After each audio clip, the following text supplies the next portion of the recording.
माझा एक मित्र होता पुण्याहून आला इथं शिकायला माझ्यापाशी. मला फोन लावून म्हणला की भावा ॲडमिशन कुठं आहे तो? मला इथं आहे बुवा ये कॉलेजला. मग आला ॲडमिशन घेतलं.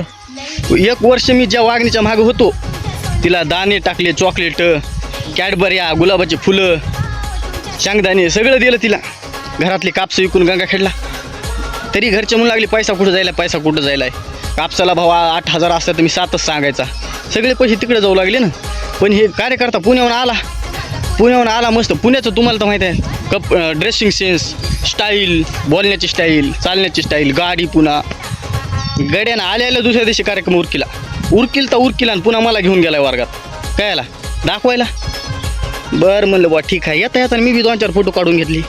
माझ्या देखता सुरू झालं ना ते. बरं म्हणलं मी बी असं कसं सोडू तुला, तू आता माझ्या पोटावर पाय द्यायला म्हणलेस, आता मला काही करणं भागच आहे ना. मी तिच्या बापाच्या नंबरवर सेंड केले फोटो. 8 दिवस झालं वागीन काही कॉलेजला येईना झाल्या. तर माझा मित्र म्हणला भाऊ असं झालं.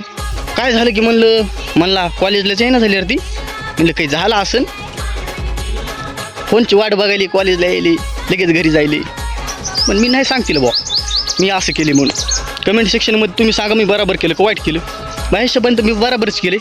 कारण माझ्या संग राहून एका ताटात खाऊन असं करत असतात का.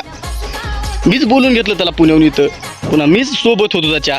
पण यानं कवाशी मी जोड लावला की 1 वर्ष मी त्याच्या मागं होतो, मिळत लागला नाही मला. अवघड झालं आता. मग मी बी अवघड करून टाकलं. सांगा आता मग बराबर केलं असेल तर मी नक्कीच, मला वाटेल मी बराबर केलं असेल. जय श्रीराम. अशी बारीक सारीक कामं मी करीतच असतो.